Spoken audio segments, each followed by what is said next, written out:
Hello, everyone. This is Tommy Zarko, one of the sports information directors here at Clarkson University, and I'm joined by the Golden Knights head women's lacrosse coach, Ben Gaebel. This interview will serve as a quick catch-up for parents, alumni, and prospective student athletes as a kind of state of the program. So, Coach Gaebel, obviously, this was a challenging year for many student athletes and the fall specifically. Can you talk a little bit about the navigating that you had to do around the odder than usual class schedules, as well as the limitations to group sizes for practice purposes? Sure. Yeah, well, thanks for having me here today, Tommy. But when we got going this fall, we obviously started out a little bit later than we usually do. So we were a little bit delayed getting going. But once we got going, we started out at the beginning in smaller groups. It was 10 or under at the beginning. And then we progressed into groups of 25. And for us, having a roster of 30, it pretty much allowed us to have everybody at practice that was able to be there. So if you're in, we had a few injuries in classes and things like that. So we were pretty much in full practice from there on forward once we got into the groups of 25.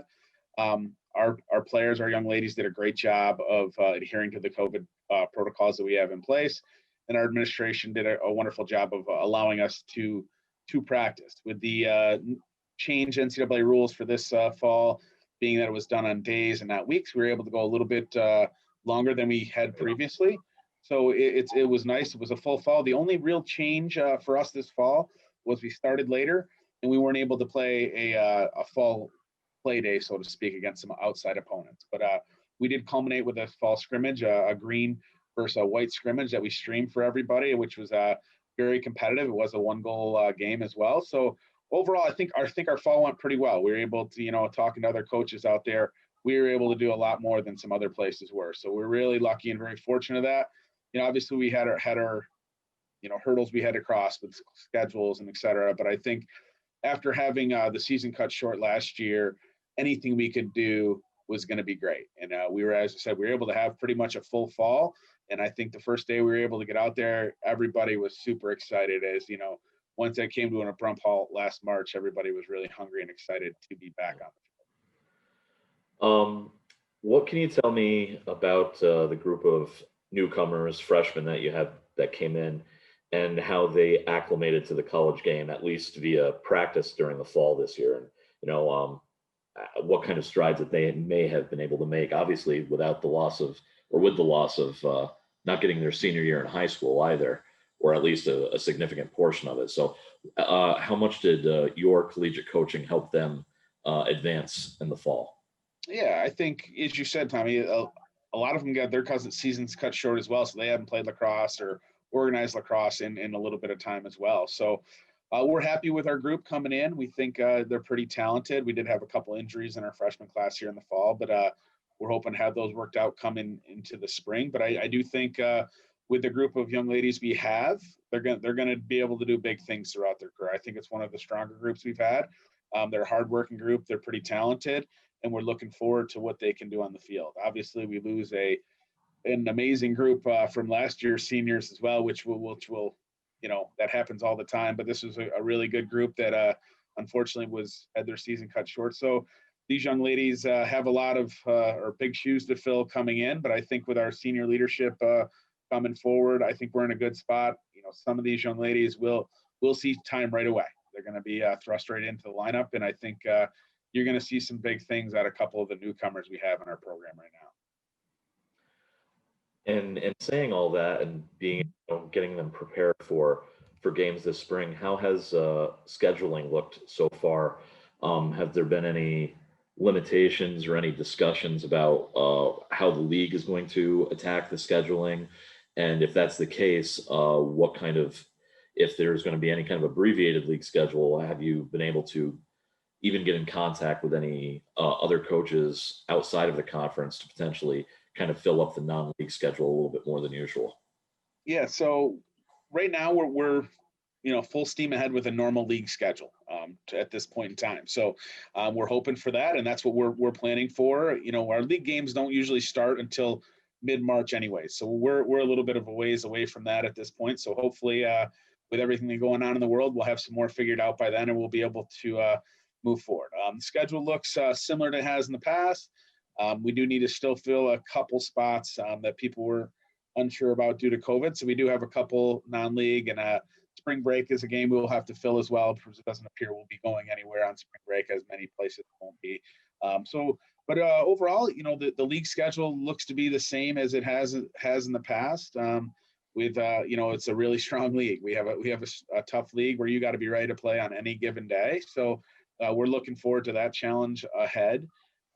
But yeah, nothing really has changed in the scheduling. You may see one or two different opponents for us on the schedule, but it's full steam ahead. We're looking forward to that. I think with our athletic directors, with Scott Smalling and Laurel Kane, I think we're going to be one of the ones ready to go at all times. It's been proven here throughout the fall and in through the winter of us being very pro playing, along with President Collins. So look for us to be ready to go no matter what happens. If teams in the league don't play, I have a pretty good feeling that Clarkson will be playing no matter what. The last thing I'd like to talk to you about, Coach, is our annual Let's See You Give Day that occurred at the end of October. It was the 5th time that Clarkson Athletics has done a giving day, and you've been here for all of them.